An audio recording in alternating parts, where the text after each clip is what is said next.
everyone, welcome back. This is week, what are we at? 24 of my social isolation and get ready with me's. We're almost approaching the half-year mark. Woo! Okay, so this week I gave you guys the choice between the Anastasia Beverly Hills Modern Renaissance palette or the Suva Beauty Saffron palette. And the Saffron palette just barely won, but I'm surprised because I totally thought everybody was going to be picking the ABH one. I wanted to go with like a red tone palette today because I think the day that you're actually seeing this, it's September 1st, which in my opinion is the start of fall. And I'm really looking forward to fall. I have just not been enjoying the warm weather. I'm barely out in it as it is, but when I am out in it, I'm just like, ugh, give me the cold weather. I feel like there's so few people in Canada who actually like the cold weather, and yet it's predominantly cold in this country. Well, it gets really hot, but it also gets really cold. In the winter, I mean, I don't know Fahrenheit very well, but I always joke that this country goes from like plus 30 degrees or higher in the summer, and then we drop down to minus 30 degrees in the winter, which is quite a range if you think about it. I've been trying to keep my eye on some of the new makeup launches just to see if there's anything interesting that is coming out, and no, not really. The only thing that surprised me was when they announced or showed the new Too Faced Pumpkin Spice palette, which I initially was like, ooh, I can't wait to see what this looks like. And then they showed us the inside and I was like, what the hell happened here? Like, just what happened? I'll put some pictures up so you guys can see it, but it's like they just forgot the concept of what pumpkin spice is. Like, I do not get the purples in there at all. I know it rounds out the palette, but there's not enough pumpkin in the pumpkin spice palette. And initially I was like trying to force myself to like it because it's been a really long time since I've liked a Too Faced palette, and I don't know, I like pumpkin spice stuff, so I really wanted to get into it, and then I was just like, this is ridiculous. Don't force yourself to like a palette just because you want to support the concept. So I'm passing on that thing, but geez, was it ever deflating looking at it. Okay, good start. I didn't even show you the Saffron palette. So this is Suva Beauty. They are a Canadian brand, and this is their Saffron palette. This came out, let's say a year and a half ago, and it's freaking wonderful. Oh, the glare is, there we go. This palette is amazing, just absolutely amazing. I love the colors in here. Everything about this is so seamless. So today what I want to do is I want to go with something a little bit more gold, because the background's like that. I got a gold necklace on, which is pretty rare for me. And honestly, I never use the gold shade in here just because I'm usually focusing on all the reds all the time. So I'm going to put that shade definitely on the lid, but we're going to start with the crease, obviously, because that's what I always do. And for that, we're going to take, I think I'm going to take cinnamon. Now, these colors can look really dark in the pan, but they actually blend out if you want them to be sheer enough in the crease. Like, look at that, based on this lid color, or based on that pan color. Like, you'd think it would be deeper, and you can deepen it up, but I really like that it has that flexibility, because then I can put it in the crease without having to worry about it. So yeah, no other makeup releases have really been doing it for me. I did see that Hollow Taco, the nail polish brand that Christine from Simply Nailogical has, restocked their, it wasn't a Pride collection initially, but it did get released originally during June, so it ended up being a Pride collection, but they restocked their Rainbow Hollow nail polish, and I've been wanting it for a while, but the price tag is kind of steep, and they ship from the US, so it means that you have to pay, well, I think mine was 15 bucks in shipping. It does include customs, which is good, but it kind of held me off for a while for ordering it. But as I've mentioned recently, I don't care about the cost of things anymore in terms of shipping. I just want stuff delivered to me, and I want that instant gratification. So I really don't care about shipping costs anymore, at least while I'm in quarantine. So I ordered that set. I mean, it was pricey. It was on sale. I think it was down to $91 for the whole set, but it's a lot, especially when it's in American dollars. It hasn't shown up yet, but I'm very excited to play around with those rainbow polishes. But that's about it. I can't really think of anything else that's launching that I'm interested in. And you know, it's weird too, because it's the end of August right now, and we should be seeing all of the previews for the holiday collections, but I don't think I've seen a single one yet.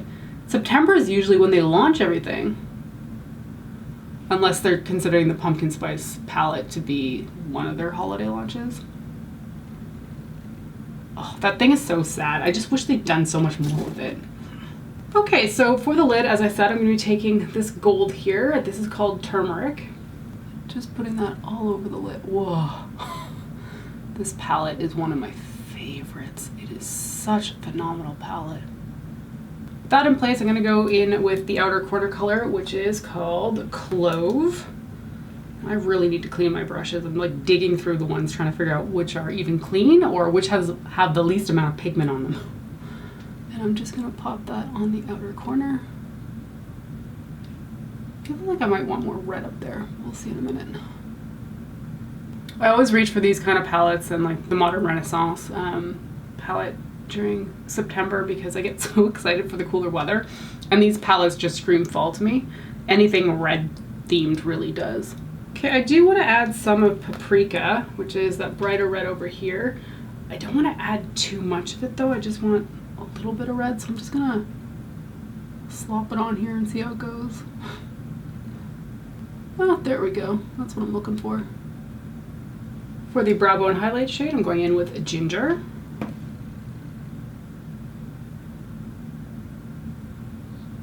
And then for the inner corner, Coriander here, which I think is such a weird shade name for this one, because coriander or cilantro is green. Maybe, oh, somebody maybe once told me that it was like the coriander seeds. I don't know. All right, I'm gonna add some winged liner now. And of course, physicians, I always get tongue-tied on physicians. And I don't know why. I'm going in with my Physicians Formula Eye Booster. I know it's boring that I always use this one, but honestly, it's my favorite. And at this point, I don't want to try any new liquid liners because none of them are ever as good. Pen style brush tip is where it's at.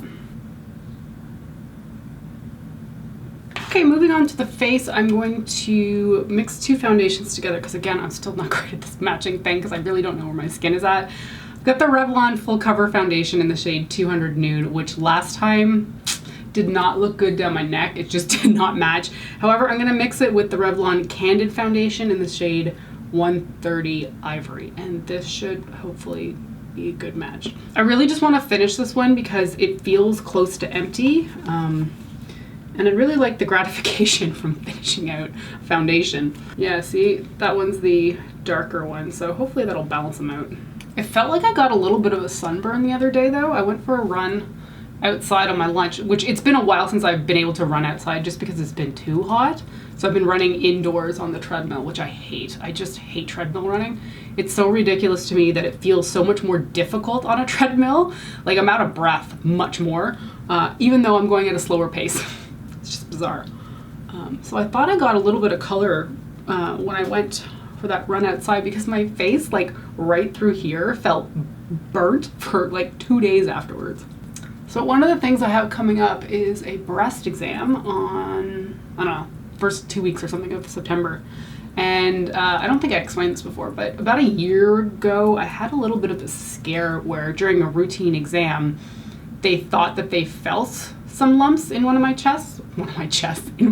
breasts. So I went through like the whole, like, I didn't have a mammogram, but I had like all the other, what the heck is the other one called? This is gonna drive me crazy. Anyway, the name that I can't remember, I'm sure I'll put it on the screen here. I had those done and they're like, oh yeah, it looks like you've got some potential, I think it was cysts. And I was freaked out. I was like, what the heck? So they sent me in for another exam at the actual hospital. And they're like, no, you're normal. They're just, breasts in general just have like knots and cysts in them. So that was relieving at the time. But because of that, they were like, we can do a yearly checkup if you want. And I was like, yeah, I'll take a yearly checkup, please. So my appointment was actually supposed to be for the year, was supposed to be sometime in August. And they called me and they were like, okay, like due to COVID, you know, we can do a video call or a like telehealth kind of thing. And I was like, for a breast exam? How, like, because when you go in to get a physical breast exam, they like mash you around, right? Like they're feeling for things. And I was like, how's that gonna work? So I was like, no, I want to go in for a physical exam. And they're like, oh, okay, we'll have to reschedule you, which is fine. So they rescheduled to in September. But I just thought it was absolutely ridiculous because sure, telehealth is fine and all that stuff, but like, how are you gonna do an actual breast exam on somebody if they're not in person. And the hilarity of the idea of like what would actually happen during one of these things was like, what do I do? Like take my top off on camera and like show them to, like, it was just ridiculous. I don't think that's what would actually happen, but just the hilarity of what you think would occur on like a breast exam through basically a webcam. I'm like, what is this? Like, people pay for that kind of stuff. Anyway, I'm going in for an actual physical exam, I think in 2 weeks. I was telling my friends about it and they were like, are you sure you didn't sign up for like OnlyFans or something? Okay, I think we're doing good in the foundation department. Oh, I say that and I can see a tone there. Oh, just drag it down, I guess. Okay, so for bronzer, I wanted to pull out something that I haven't used in ages, even though I love it. I just kind of forget to use it. It's the Charlotte Tilbury Film Star Bronze and Glow. This is the original one, which was just one shade. They've since expanded the range, so now you can find something that's more appropriate for whatever skin tone you may be. And I'm just going in with the, well, I guess they call it the Sculpt side, but I use it as a bronzer because I don't contour. It's just not something I'm really into. This, this piece of hair kills me. So you see how it's relatively short, I guess, compared to the rest of my hair? That's the piece that I shaved off for Halloween this past year because I was wearing the Daenerys wig and she has a very like square hairline. So I cut off, or shaved off rather, my widow's peak, which is what this sucker is right here. And now that's how much has grown back since then. And honestly, it hasn't been like doing anything strange until just today, where that piece now doesn't want to be like attached to the rest of my hair. It's funny though, I wore that wig and I'd shaved this chunk of my hair off so that I could wear the wig far back enough, but I ended up wearing the wig so far forward that it ended up looking kind of ridiculous in my eyes. I don't really love how the pictures came out from that Halloween. Which, speaking of, I'm assuming Halloween this year is a total bust. I look forward to it in group costumes every year, but I don't think we're gonna be able to do it. Okay, for blush, I'm pulling out this Too Faced Peach My Cheeks Melting Powder Blush in the shade Peach Berry. I'm worried it might be a little bit dried up because when I put my fingers in it before just to see if it was dry or not, it felt really stiff. So I'm gonna take a stiffer brush in order to apply this. I mean, it's coming off on the brush, but oh, that's fine. And for highlighter, I'm just gonna go back in with the Film Star Bronze and Glow and choose the highlight side.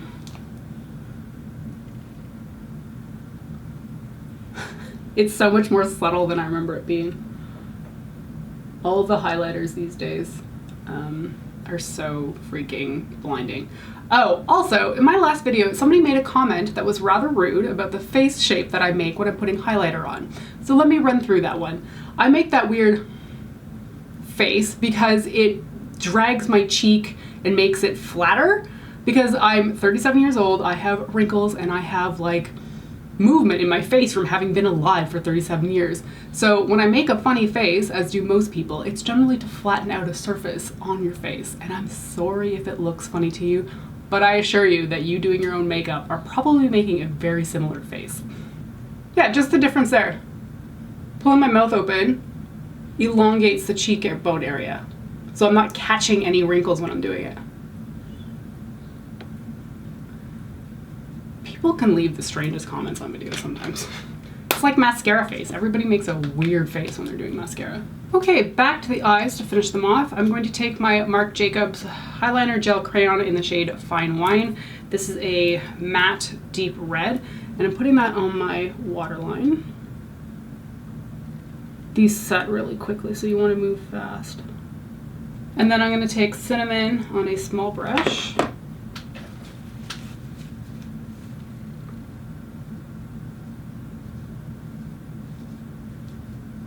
And then a little bit of Clove, just on the outer corner here.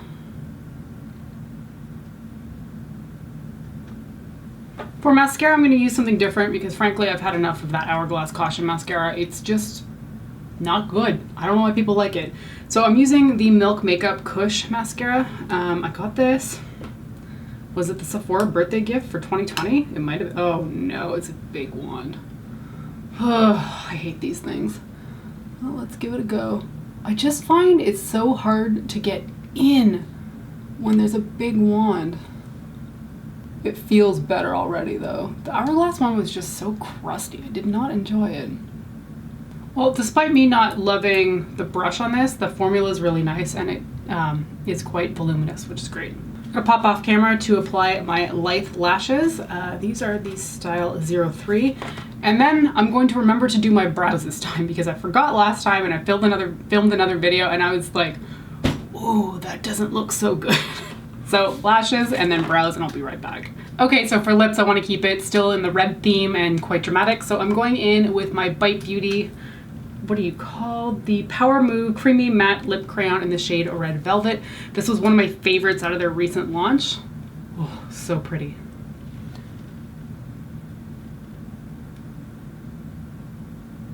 Okay, so there is the finished look. I am so in love with this lip color by Bite, Red Velvet. Ooh, gorgeous. And the eye look is pretty too. Again, I don't normally play with the gold in this palette because I'm usually focused around the reds, and honestly Star Anise here is one of the most gorgeous shades to use on the lid with the reds in the crease. This whole thing is phenomenal, but it was nice to play with something a little bit different today. So I'm gonna leave you there. Thank you so much for joining me this week and hopefully I will see you next time. Bye.